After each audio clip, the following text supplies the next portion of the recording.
नमस्कार दर्शकों, enigma in astrology के मेरे चैनल में आपका स्वागत है। आज मैं उपस्थित हूँ एक ऐसे ज्योतिषीय सूत्र के साथ जिसे देखकर आप आसानी से अपनी कुंडली में पता लगा सकते हो कि आपको किसी भाव से संबंधित कैसे रिजल्ट मिलने वाले हैं। और इसमें आपको इसके लिए कोई भी पूर्व का ज्योतिषीय ज्ञान की कोई ज़रूरत नहीं है। कोई ज़रूरत नहीं है आपके पास कि आपको पहले से ज्योतिषीय ज्ञान उपलब्ध हो। मैं आपको इतने बेसिक तरीके से बताऊंगा मैं, ताकि आपको आसानी से समझ में आ जाए। चलिए अब शुरू करते हैं हमारा आज का टॉपिक कि कैसे किसी भाव के रिज़ल्ट के बारे में पता करें कि उस भाव से संबंधित हमें रिज़ल्ट अच्छे मिलेंगे या बुरे मिलेंगे। इसके लिए हमें सबसे पहले क्या करना है कि जिस भाव से भी संबंधित आपको रिज़ल्ट पता करना है, उससे आपको गुरु की स्थिति देखनी है। जैसे अगर मैं तुला लग्न की बात करता हूँ मैं, तो तुला लग्न से जैसे 5th हाउस, तुला लग्न से 5th हाउस में कौन सा ग्रह कौन सी राशि है। अब चूँकि 5th हाउस किससे संबंधित है, या 5th हाउस से आपको क्या देखना है, या फिर आप ऐसे समझ लो कि पुत्र के बारे में, संबंध के बारे में पूछना है, या पुत्र के बारे में आपका कैसी स्थिति रहेगी, आपसे संबंध कैसे रहेंगे आपसे, तो उसके बारे में पूछना है। तो आप ऑब्वियसली 5th हाउस देखोगे। अब 5th हाउस, अगर तुला लग्न की मैं बात कर रहा हूँ, तो 5th हाउस में कौन सा हुआ, कुंभ। अब कुंभ राशि का स्वामी कौन हुआ, शनि। अब आपने देखना है कि 5th हाउस, पंचम हाउस से, 5th हाउस से पंचम हाउस से गुरु की स्थिति क्या है। जैसे अगर गुरु को हम मान के चलते हैं कि 7th हाउस में बैठा है, 7वें घर में बैठा है, तो पंचम से आप काउंट करें तो पहला, दूसरा और तीसरा, तो गुरु की स्थिति क्या होगी, तीसरी हो गई। अब आपको दूसरी चीज़ देखनी है कि क्या गुरु के साथ पंचमेश, यहाँ पे उदाहरण कुंडली में हमने शनि लिया हुआ है पंचमेश, तो गुरु के साथ क्या पंचमेश किसी प्रकार से संबंध बना रहा है अथवा नहीं। अब प्रश्न उठता है कैसे संबंध कैसे देखें हम। तो किसी भी ग्रह के संबंध के लिए 3 कंडीशन होती हैं जिसके आधार पे हम बता सकते हैं कि किसी भी ग्रह का आपस में संबंध है या नहीं। तो पहला तो साचार्य संबंध हो गया कि अगर कोई भी ग्रह, कोई भी 2 भाव के ग्रह एक साथ कहीं पे भी बैठे हों।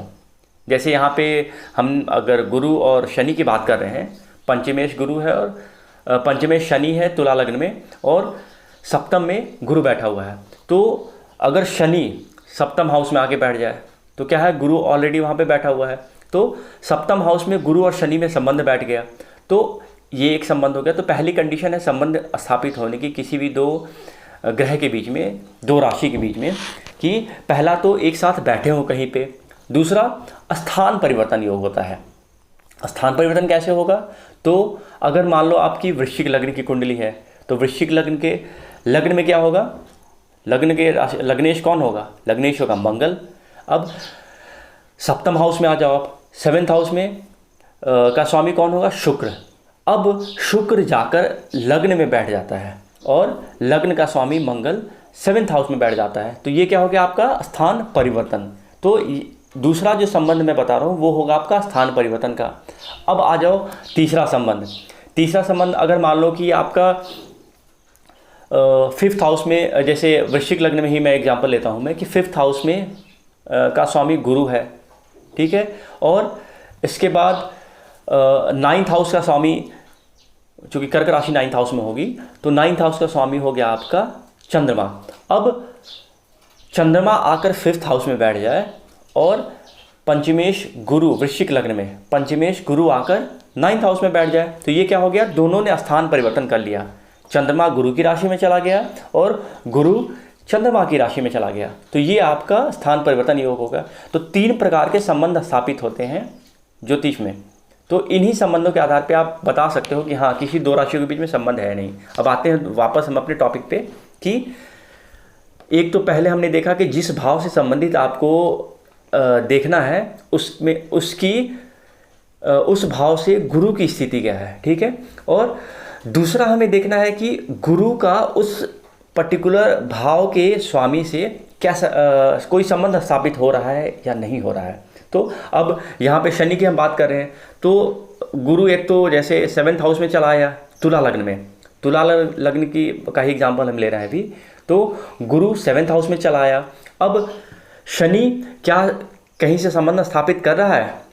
अगर कर रहा है तो हम बोलेंगे हाँ स्थिति अच्छी रहेगी, और नहीं कर रहा है तो हम बोलेंगे, एक तो गुरु ऑलरेडी 5th हाउस से 3rd में चला आया है, 7th हाउस में गया है तो क्या हो गया, पंचम से पंचम, षष्ठम और सप्तम, तो गुरु 3rd हाउस में चला आया। तो यानी पुत्र संबंध में कहीं ना कहीं से थोड़ी परेशानी रहने वाली है। और दूसरा कंडीशन भी फुलफिल नहीं कर रहा है कि शनि के साथ भी कोई संबंध स्थापित नहीं कर रहा है। अब यदि आप समझ लो कि 3rd हाउस में बैठा है और गुरु के साथ संबंध स्थापित कर रहा है, तो आप बोल सकते हो कि हाँ स्थिति थोड़ी ठीक रहेगी लेकिन बहुत अच्छी नहीं रहेगी। अब वैसे ही दूसरा एग्जाम्पल लेता हूँ मैं फिर। अब मान लो आपको कि वृश्चिक लग्न में आपको अपने भाग्य के बारे में देखना है। आपकी कुंडली अगर वृश्चिक लग्न की है और आपको भाग्य के बारे में देखना है कि आपके भाग्य की स्थिति कैसी रहेगी, तो वैसे ही आपको करना है कि भाग्य भाव से गुरु की स्थिति देखनी है कि कैसी रहने वाली है। यानी भाग्य भाव 9वें भाव से गुरु कहाँ पे बैठे हुए हैं। तो अब मान लो कि एग्जाम्पल में लेता हूँ मैं कि वृश्चिक लग्न में ही गुरु जाके स्थापित हैं।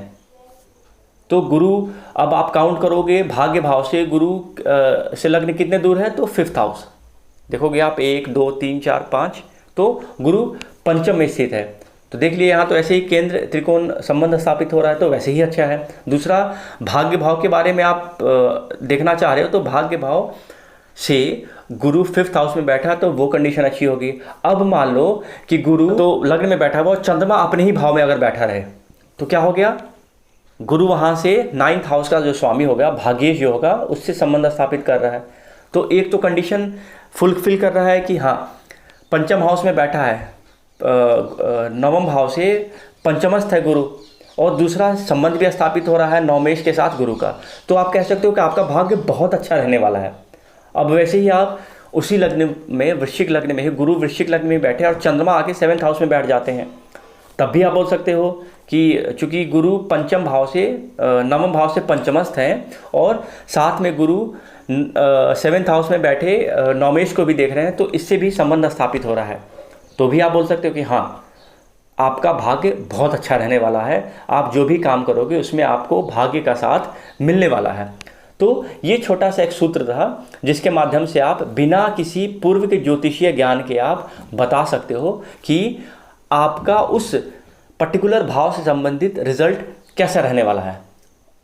अगर आपको यह वीडियो अच्छा लगा है तो सब्सक्राइब जरूर करें अगर अभी तक नहीं किया है तो, और जो भी आपको प्रॉब्लम होती है इस वीडियो से रिलेटेड, या कहीं आपको किसी पार्ट में किसी पार्ट में समझ में नहीं आया हो, तो आप कमेंट बॉक्स में ज़रूर लिखें कि यहाँ पे मुझे इस पार्ट में समझ में नहीं आया है, ताकि मैं उसको आपको क्लियर कर पाऊँ। जितने बेसिक तरीके से लेके चला हूँ, उम्मीद है कि आप लोग सब लोग समझ पाए होंगे।